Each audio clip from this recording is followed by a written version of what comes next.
여러분 안녕하십니까? 여러분 2014년도 세무사 재정학 기출문제 6번부터 10번까지 같이 풀어보도록 하겠습니다. 자, 우선 같이 한번 보시면 6번 볼까요?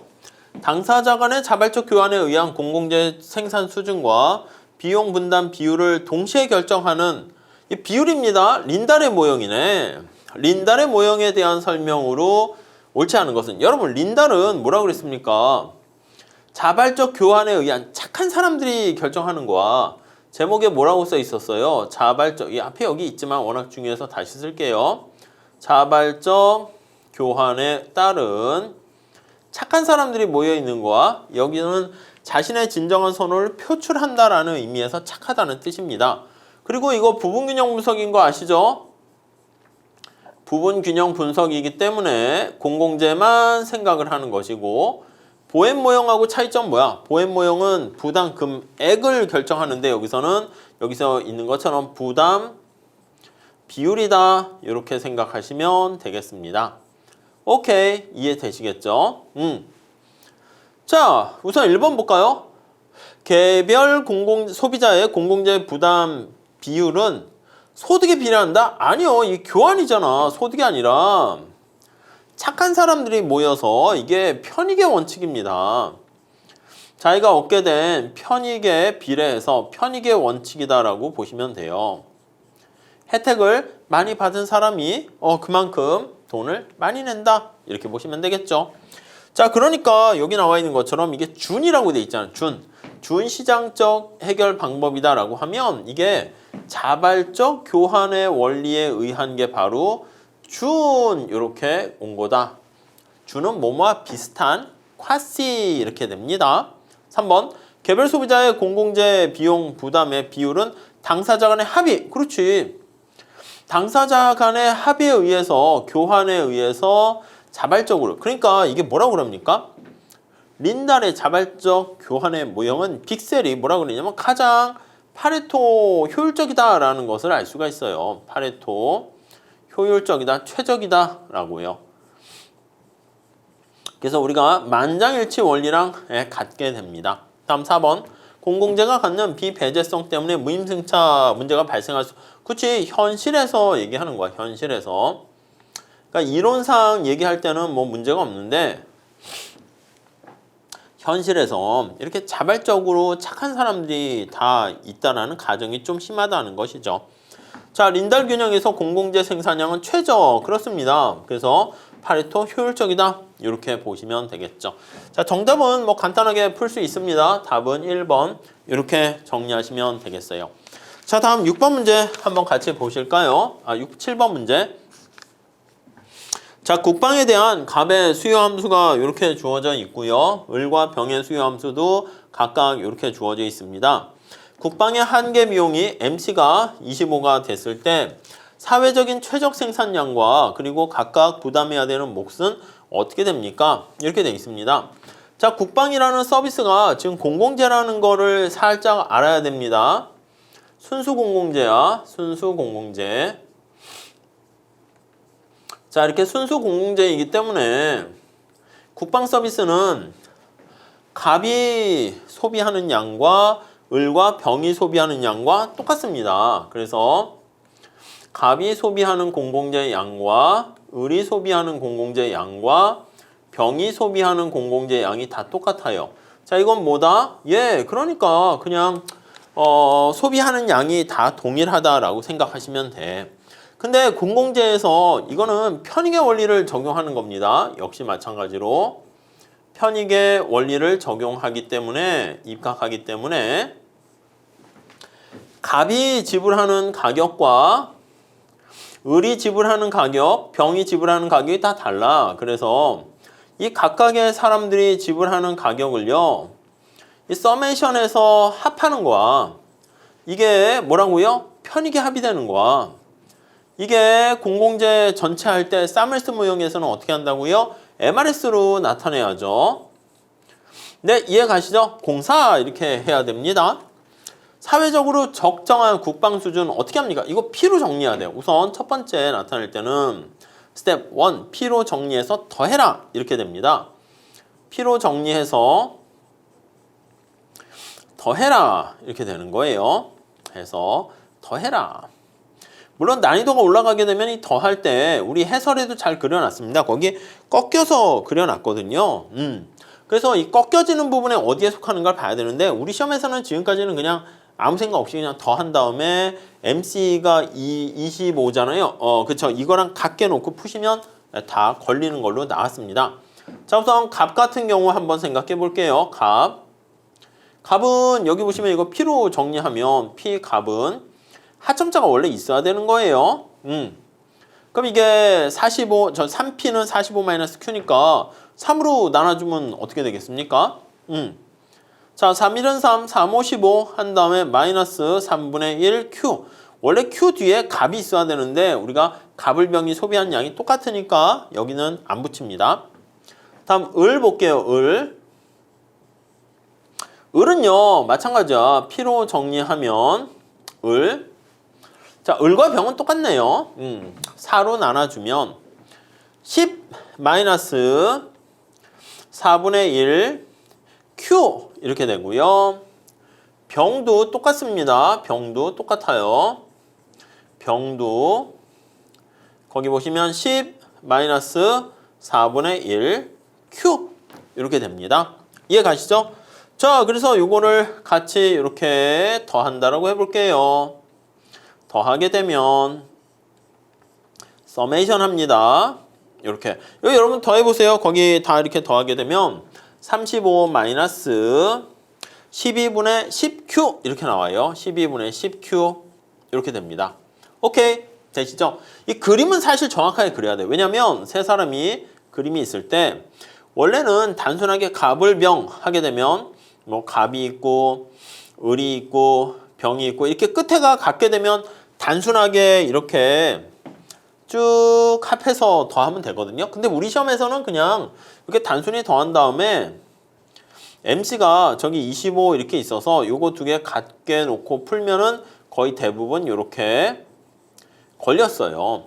근데 이게 난이도가 올라가게 되면 꺾이는 부분도 사실 보셔야 돼. 그래서 거기 밑에 그림 잘 그려놨어. 왜냐면 절편 자체가 이렇게 하면은 여기 10이고 끝나는 게 여기는 45고 저긴 40이기 때문에 끝나는 절편이 차이가 난다고. 그래서 병과 정은 이렇게 있는데 나머지가 이렇게 있으면 이거 가볍게 보세요. 이런 아이디어로. 그래서 더하게 될 때 점점점점점 요거보다 많아지게 되면 얘는 소비가 되는데 얘는 이렇게 해서 기울기가 가팔나게 되는 그걸 봐야 돼. 그래서 거기도 살짝 그려놨습니다.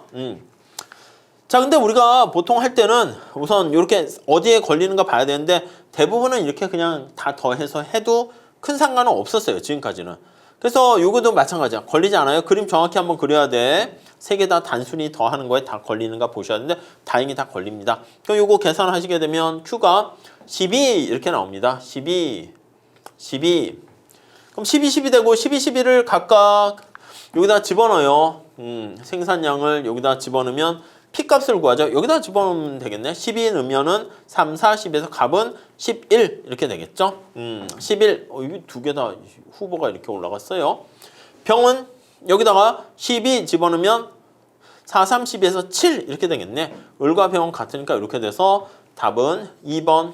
네, 이렇게 되겠습니다. 오케이, 요거 좀 잘 연습해 주세요. 그러니까 이거 풀 수 있냐 못 푸냐 2차원은 안 돼. 2차원은 안 되고 여러분들은 나 풀 수 있어. 근데 시간 안에 빨리 풀 수 있냐? 이거는 괜찮아. 이 정도까지 하셔야 됩니다. 자, 넘어갈게요. 8번 공공재에 대한 설명으로 옳은 것은? 자, 국가가 제공하는 의료 서비스나 주택 서비스는 공공재다?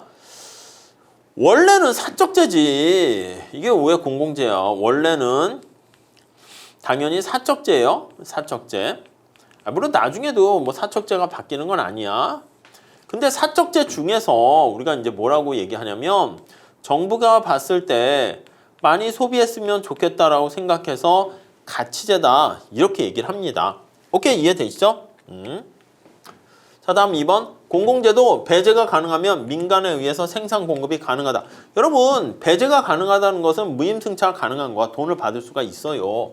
그래서 우리가 뭐냐면 어떻게 보면 지적재산권 그런 거 있잖아. 누가 발명을 했는데 영화 같은 거 만들었는데 많은 사람들이 그냥 공용해서 쓸 수가 있어. 미분 법칙, 수학 법칙. 근데 백신 같은 거 만들어내는 거 뭐랑 뭐를 섞는 거 다 알 수 있는데 이거 돈 받고 만약에 받게 되면 이게 민간도 할 수가 있는 거죠. 그래서 창의력으로 뭔가 발명하게 된 그 사람들에게 지대라고 하죠. 그래서 지대를 제공할 수 있게 됩니다.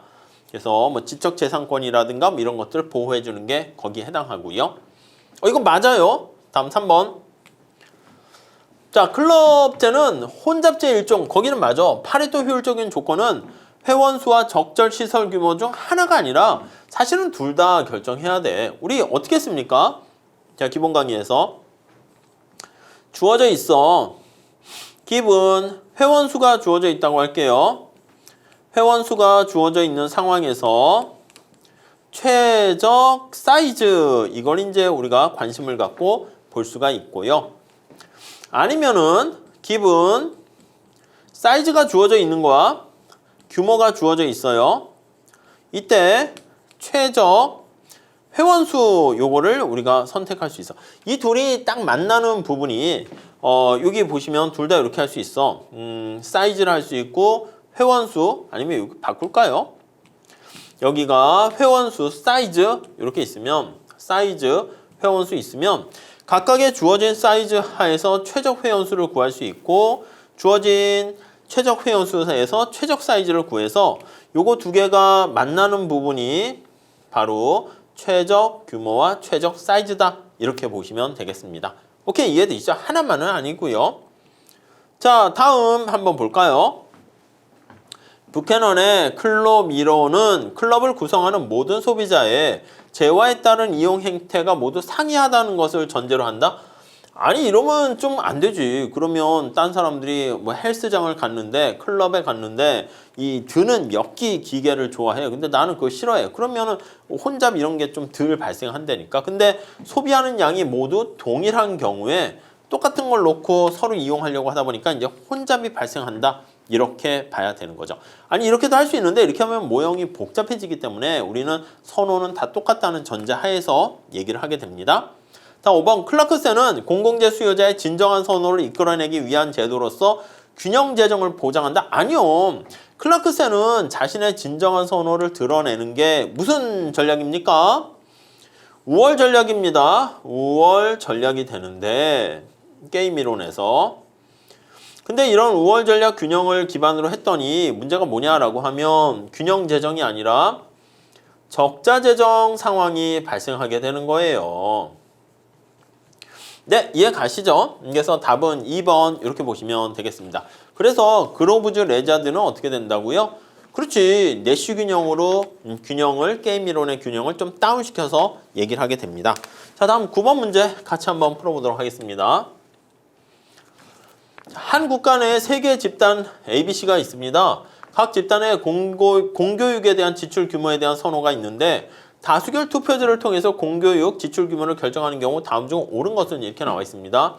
지출 규모가 뭐 X, Y, Z로 X가 크고 Z가 규모가 작은 거예요. 이게 우선 투표의 역설이 다수결 투표제에서는 언제나 투표의 역설이 존재하는가 이걸 보셔야 돼요. 자, 투표의 역설이라는 것은 투표를 했을 때 패러독스가 발생한다는 것인데 이건 투표의 결과가 순환되는 거야. 그러면 이게 어떻게 된다? 그렇지. 뭐라고 할까? 의사 진행 조작이 가능하게 됩니다. 이해 가시겠죠? 자, 그래서 어떤 우리가 에로의 어떤 여러 가지 불가능성 정리에 해당하는 이행성을 위배하게 되는 것을 알 수가 있고요. 결과가 계속 순환되는 거와 투표의 결과가 순환되는 네, 그러한 상황이 되고요. 그래서 의사 진행 조작이 발생하는 것이죠. 여기 보시면 옳은 것은 할 때 이행성이 충족되고 B가 선호하는 안건이 되고 일관성 투표 역설이 발생하지 않는다. 이거 직접 원래 해봐야 되거든요. 우리 거기 해설해 보면 직접 싸웠어. X, Y, Z가 있으면 얘네 둘이 싸워서 이긴 애가 Z랑 대결을 합니다. 그러면 누가 이겨요? Z가 이기나요? 그 다음에 X, Y, Z가 대결을 해서 YZ가 먼저 대결하고 이긴 애가 X랑 대결을 하게 되면 그 다음 뭐 X가 이깁니까? 뭐 이렇게 나와요. 그 다음 하나 또 남은 게 뭐야? X와 Z가 먼저 대결하고 그 다음에 승자가 이렇게 토너먼트로 하게 되는 거죠. 콩도르세 방식이라고 합니다. 이렇게 되는 거야. 근데 직접 해봐야 되는데 여러분 눈치를 채보세요. 이행성이 충족되고 이렇게 이러면 안 되지. 이행성이 충족된다는 거랑 B가 선호하는 뭔가 안건이 채택되는 거랑 중위투표자 원리가 성립한다는 거죠. 일관성이 있는 거랑 투표 역설이 발생하지 않는 거랑 다 같은 말입니다. 이해되세요? 의사 진행 조작의 문제가 발생한다. 이 얘기가 뭐야? 그치, 의사 진행 조작에 문제가 발생한다. 이 얘기가 투표의 역설이 발생한다는 거니까 원래 따져보셔야 돼요. 따져보셔야 되는데 문제 시험장 갔을 때는 뭐야, 나머지 4개는 색깔이 똑같고 하나가 다르네. 이렇게 해서 간단하게 문제를 풀 수가 있게 됩니다. 이해 가시겠죠? 그런 센스도 시험장 가서 좀 잘 여러분들께서 발휘를 하시면 좋겠습니다. 자, 다음 10번 문제 좀 한번 같이 풀어보도록 하겠습니다. 로그롤링이라 해서 표거래 행위죠. 투표 거래 행위야. 예, 교환을 하는 겁니다. 표 교환 행위야. 그래서 표 교환한다는 거죠. 옳지 않은 것을 모두 고른 것은 여러분 교환하는 행위는 경작에서 좋은 거예요, 나쁜 거예요? 일반적으로는 이 교환하는 행위는 우리가 효율성을 달성할 수 있다라고 합니다. 일반적으로 효율적이다. 그런데 이제 야합을 할 수 있다. 보통 그렇게 얘기를 하는 것이죠. 자, 우선 첫 번째 한번 보시면 소수자를 보호할 수 있다. 이거 맞죠? 우리 기본적으로 보셔야 돼. 왜냐면 소수자가 야, 내가 너 이거 밀어줄게. 너도 나도 이거 밀어줄래? 이렇게 하는 겁니다. 보통 우리가 투표 선거라든가 국회의원 대통령 선거할 때 소수자의 입장이 완전 무시당하는 게 아니라 두 사람의 1, 2등이 박빙을 하게 되는 경우에는 그 나머지 한 사람 남은 사람이 야 내가 누구 지지해줄까 이러면서 더 자기가 이제 교환 행위를 할 수 있는 것이죠. 자, 그러니까 기억은 맞아요. 니은 공공재 공급의 효율적인 결과를 나올 수 없다? 아니요. 그나마 효율성을 이렇게 달성하는 쪽으로 가게 되는 거야. 교환이 가능하니까. 니은이 틀렸습니다. 그러니까 니은은 들어가야지 무조건. 틀렸으니까. 니은은 들어가야 됩니다. 그 다음 티귿 재정 지출 규모가 억제? 아니요. 이게 억제가 아니고 재정 지출 규모가 이게 막 서로 밀어주는 거라니까. 야 내가 이거 해줄게 너 저거 해줄래? 그러다 보니까 과다 지출하는 경우가 많아요. 디귿도 들어가야 됩니다. 다양한 공공재를 공급할 수 있게 한다. 뭐 이런 측면에서는 맞게 되겠죠. 그리고 다수결 투표제 하에서는 투표 거래가 발생할지라도 선호의 강도가 발생할 수 없다. 아니요. 여기서는 선호의 강도가 발생할 수 없는 게 아니라 있죠. 여기 내가 너 밀어줄게 이렇게 되니까. 그래서 미음이 들어가야 돼요. 틀린 걸로 해서. 그래서 답은 4번이다. 이렇게 보시면 되겠습니다. 네, 이해 가시겠죠? 자, 그렇게 해서 10번까지 풀어봤고요. 우리 다음 시간에 11번서부터 같이 공부해 보도록 하겠습니다. 감사합니다.